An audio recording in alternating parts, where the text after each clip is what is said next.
Hi there, this is Phil Simborg from the Backgammon Learning Center. I'm also the official teaching pro of the U.S. Backgammon Federation, and I am proud to say that I just competed in the USBGF Tournament of Stars over the weekend, mid-August, and my partner and I, David Levenstein, did very well. We didn't win anything, but we won more matches than we lost and had a lot of fun. But we had several plays that we missed that we shouldn't have missed, and a few others that were uh, just kind of tough that anybody would miss. But I think the attached plays that I'm about to show you are interesting and worth some study. Now remember, they're all matches to 9 points, and this is a video, so you can pause it after I show you the problem, stop the video, think about what you would do, then look at the answer. Okay, the first problem is a relatively easy problem. White has a 5-2 to play, and I'll save you some time. There's really only two plays. You can play perfectly safe and bring both checkers in to the 6 point, which the problem with that is stacking, but the good news is you don't leave any shots. And then the other play is to play 8-3 and 11-9 and leave the indirect shot and have a little more flexibility. Give it some thought. Again, pause the video if you need more time, because otherwise I'm going to go pretty much right to the answer and show you what the right play is. And I'll tell you right now, we made the wrong play. So we volunteered, and volunteering is wrong. You really just play safe here. You don't want to get hit, and we really hated the lack of flexibility. But this play has another advantage in that it kills sixes, and that's a good thing too. To not leave the shot and to kill sixes. We ended up leaving a shot later, getting hit, and losing the game, but it was still a pretty big mistake to make this play, and I'm going to have to study it some more. Hope it illustrates something good for you too. So all this business about good players don't stack and don't throw checkers away, sometimes it's right. Just play safe. Okay, play number two. We're white, and oh, this is the same game later on. After we got hit and different action took place, and now white has a 2-1 to play. There's obviously three plays here. You can pick and pass. You can make the 1 point. You can move the 18 all the way, or move the 18 partially and move checkers elsewhere in the inner board. So I'll shut up and you can give it some thought. How would you play it? Hey, we got this one right, but we debated it for a while. Okay, the right play is the pick and pass. It's much easier to bring home this way. I really was leaning a lot towards making the 1 point, which is the second best play and not terrible. In case there's hitting later on, having another point made, better for the bear off and all that stuff. But the pick and pass, if they dance, it's a huge, huge bonus. And that's exactly what happened. They danced, we rolled a 9, they missed, and we brought it home. I think we brought this home. Yeah, we won this game. Okay. Next one, number 3. Again, there's 7 problems. White trails 6 away, 4 away, and has to play a 4-2. We really got pissed. We had a nice prime. We were going for the gammon, trying to get more checkers, and we ended up coming in on the ace point and having to break. So all we needed was a 5 or a 6. Everybody rolls that but us. Anyway, we have a 4-2 to play. Think about it. What's your play?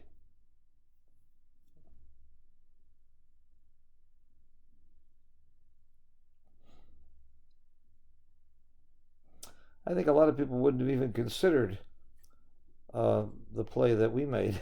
I'm sorry to say we hit loose. We played 9-3, thinking that we could keep them behind the 5 prime no matter what, and it isn't terrible. Again, it's 0.042 error, but this is what my partner and I disagreed on, and I'm not going to say who did what, because in the end, you don't blame your partner for anything. You both agree and make a decision, and even if you disagree, one of the players agreed to go along with the other one. So I never ever blame her hindsight. Uh, so that doesn't matter. But the point is, it worked. It worked out okay. Um, And I hope you can see the reason for it. There's just not that many great numbers for him when you hit and cover compared to the ways he can hurt you the other way. But look, the winning chances are about 1% difference. They're not huge. And our play of hitting loose actually wins 2% more gammons. At some scores, it could even be right to make our play to hit loose from 9 to 3. Okay, number 4. 8 away, 6 away. Blue has the cube. Our double was correct, and we were well up in the race, and we still are. And we just kept rolling uglier and uglier and uglier. The obvious choices here are whether to volunteer or not.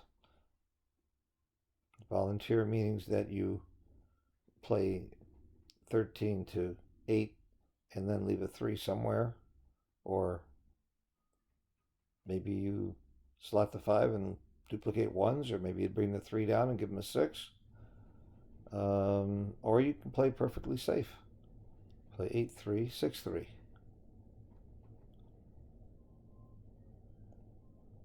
Well, last time we had a choice about volunteering or playing perfectly safe. It was right to play perfectly safe. Didn't you learn your lesson? It's usually right. It's a blunder to volunteer. And we did. We brought 2 down. Pretty big error. It's a lot of shots, a lot of hit and covers. And God, we just really worked on this one for a long time. Every time we brought the 2 in, we just hated the way it looked. And we hated our lack of flexibility. But keep in mind, if he rolls a 6, he's got to do something. And even if he rolls a 5, it's not, he hasn't got a lot of really good options. If he had better timing, maybe it would have been right to volunteer. And of course, if he had the blot in his board covered, we would have played safe for sure. But we blew it. Okay, number 5. 9 away, 9 away, white on roll, cube action. Should white double? And if white doubles, should blue take or pass?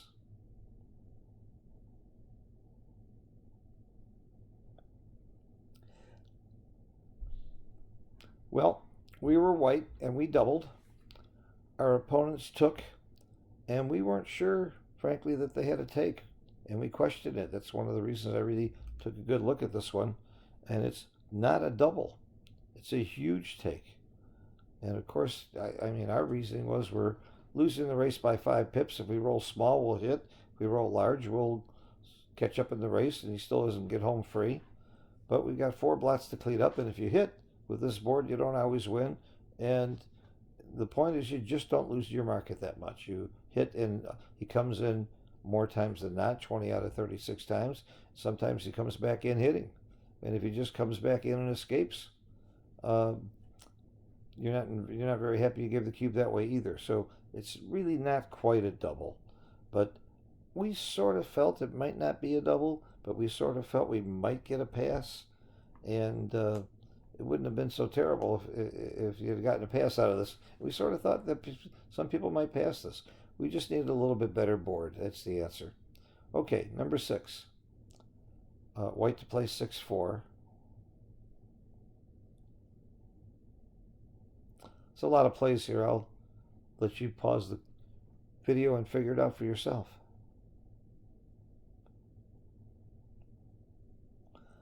I will tell you that we considered just about every legal play you could make, except for hitting 2.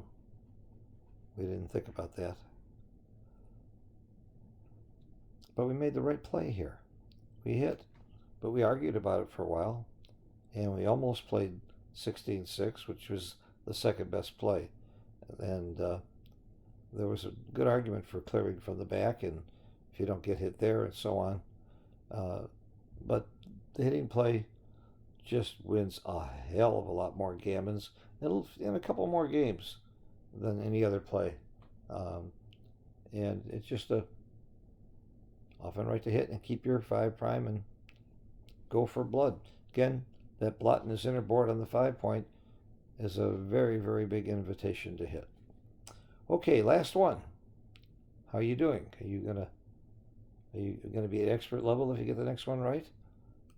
Number 7, white trails 6 away, 5 away. Cube is in the center. Should white double? If white doubles, should blue take or pass?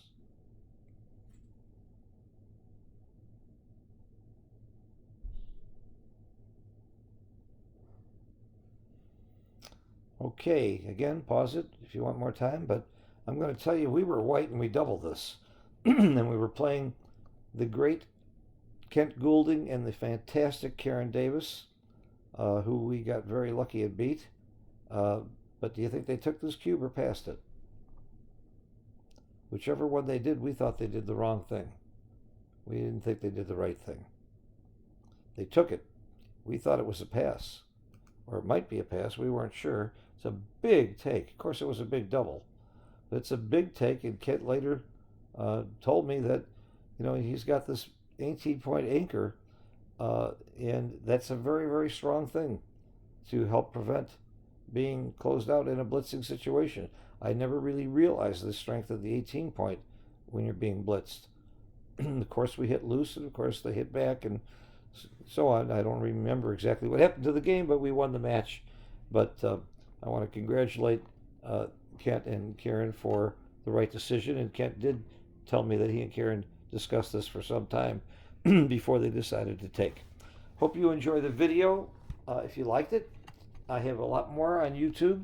And if you remember the U.S. Backgammon Federation, I've got about 250 teaching videos that cover details on very, very interesting points. And I have guest experts with me, some of the top players in the world, including Mochi and including Steve Sachs and Perry Gartner and Marty Storer and I don't want to leave anybody out, but there are a lot more Stick.